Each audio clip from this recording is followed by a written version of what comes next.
I have just so many movies on my watch list right now. Plus, there's the random stuff that just catches my interest and movies I love that I want to rewatch. Join me on this endless journey through cinema on Movie Mountain Madness.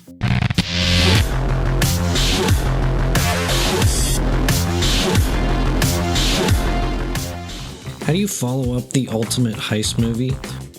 Well, you don't. Why try to one-up yourself when you can just change the game? And that's exactly what Steven Soderbergh did for Ocean's 12, with varying degrees of success. The stylistic choices he made in this one were strange. The random freeze frames, abundant flashbacks, and that one part with a ton of snap zooms. It was fun, clearly not taking itself too seriously, but it definitely messed with the flow of especially the first half of the movie, which is my main problem with it. The first one flowed so perfectly, but at the same time it was expected to. Ocean's 11 was a standalone story, just following the standard heist tropes. Introduce your team, plan through the heist, then do the heist. You'd expect in this movie to continue on from that, giving some characters more development, trying to top the heist from the last movie.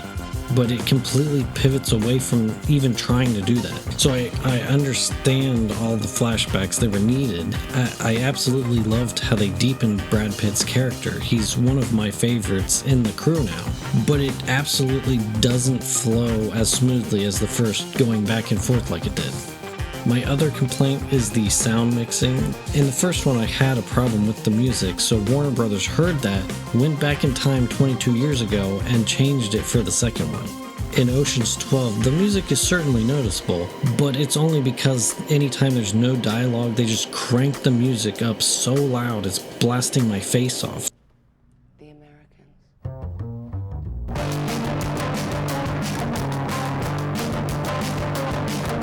I was trying to watch this late at night and I kept having to raise and lower the volume to keep from waking my neighbors up. And that's not to say all the style choices were bad. This, at least to me, feels like it has more an actual voice than the first one. The way he uses color in this one to show location is very interesting. The yellow in the flashbacks, the deep reds of the pub, the low-lit greens of Eddie Izzard's workshop. There are certain freeze frames that are edited with perfect comedic timing. One phone call, we're gonna find out everything there is to know about this guy.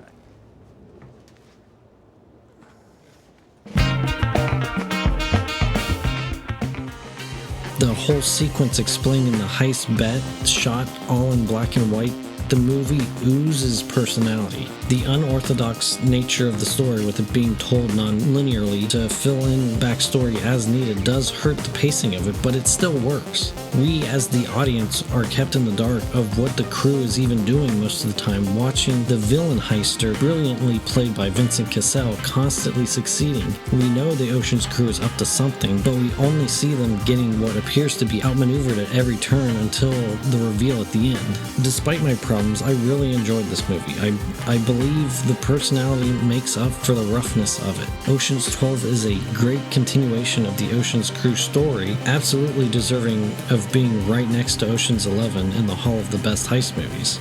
I'm going to give this one a 9 out of 10.